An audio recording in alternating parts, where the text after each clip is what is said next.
Mes chers compatriotes, bonjour, assalamu alaikum, l'allé lessi, la pia lessi. Aujourd'hui, c'est le 28 novembre. Et le 28 novembre, c'est la proclamation de la République. Alors, je voudrais m'entretenir quelques minutes de votre temps pour parler de la République. La République, en la proclamant ce 28 novembre 1958, les pères et les mères fondateurs de notre pays avaient fait une promesse, en quelque sorte. Une promesse à chaque Tchadien et chaque Tchadienne. Et une promesse aussi aux générations ultérieures. Cette promesse, c'est celle du progrès. Du progrès dans la vie de chacune et de chacun. Aujourd'hui, plus de 60 ans plus tard, pour la plupart de nos compatriotes, pour nombre de nos compatriotes, cette promesse du progrès ressemble à une sorte un peu de pilon et de mortier sans le mille. Cette promesse du progrès ressemble à une sorte un peu de gourde sans le lait. Cette promesse du progrès ressemble un peu à un puits d'eau, mais qui est complètement sec. Oui, pour les 14,5 millions de nos compatriotes qui aujourd'hui n'ont pas l'électricité, cette promesse du progrès ressemble à une lettre morte.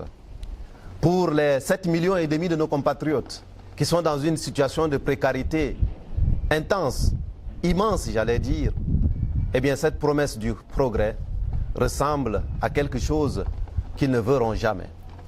Pour les millions de chômeurs de notre pays, depuis des décennies, cette promesse du progrès ressemble pour eux à une sorte un peu de crise éternelle dans laquelle ils ont été plongés.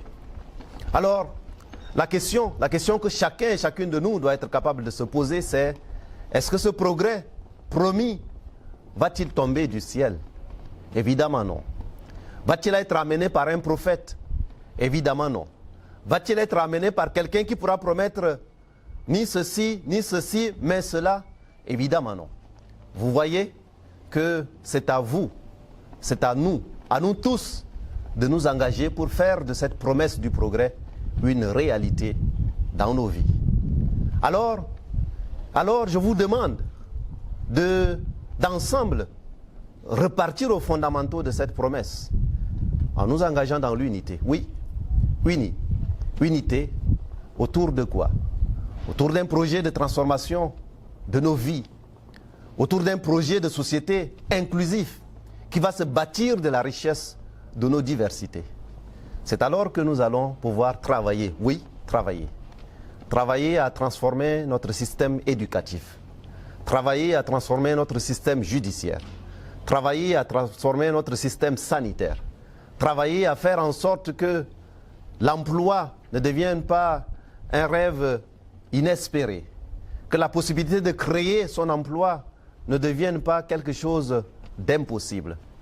C'est alors que nous pouvons travailler ensemble à faire en sorte que ce progrès qui est promis devienne une réalité. Donc oui, je voudrais simplement nous dire, en commémorant la proclamation de la République ce jour, et si nous on décidait ensemble d'être de plus en plus nombreux à repartir aux fondamentaux de notre devise même, unité, travail et progrès. Et si ensemble, indépendamment de nos casquettes, indépendamment de nos corporations, indépendamment de nos parcours initiaux, nous décidions enfin de nous entendre, d'avoir une sorte un peu de consensus républicain autour de l'essentiel, en étant capable de dialoguer, oui, de dialoguer et donc de convoquer nos intelligences individuelles et collectives, de dialoguer franchement, de dialoguer sérieusement et enfin d'installer une sorte un peu de mécanisme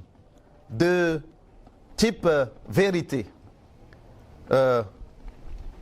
pardon national et donc réconciliation nationale et donc pardon pour tous les régimes successifs de notre pays depuis les indépendances, j'allais dire depuis la proclamation de la République jusqu'à aujourd'hui, en étant ainsi capable de faire la paix avec le passé et le présent, mais en même temps en ouvrant les portes pour l'avenir, pour être capable de protéger ensemble l'avenir sur de nouvelles bases, avec de nouvelles institutions équilibrées.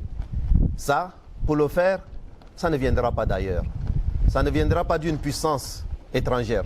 Ça ne viendra pas d'un prophète. Ça viendra de vous, de nous, Tchadiennes et Tchadiens. Et donc, j'en appelle à cette capacité collective à avoir ce dialogue intergénérationnel indispensable pour notre pays si nous voulons l'inscrire résolument sur ce chemin d'avenir. Je suis donc en train de réitérer des choses que vous connaissez probablement, mais que nous devons être capables, en tout cas, d'avoir la force collective, de l'intelligence collective et du patriotisme, et de nous asseoir, et de rester de côté nos orgueils individuels, et de projeter ce Tchad de demain. Impossible, peut-être dans l'esprit de certaines personnes. Mais comme le dirait quelqu'un, cela semble toujours impossible jusqu'à ce que ce soit fait. Et si pour une fois, nous décidions de faire quelque chose que nous n'avons jamais pu faire jusqu'à présent, c'est cet avenir-là, sans crainte, sans peur, sans sentiment de haine, sans sentiment de vengeance, les uns envers les autres. C'est ce Tchad-là de demain-là que nous pouvons être capables de projeter ensemble, avec audace, avec exigence, mais aussi avec bienveillance. Vive la République, vive le Tchad, et que Dieu nous bénisse abondamment. Je vous remercie.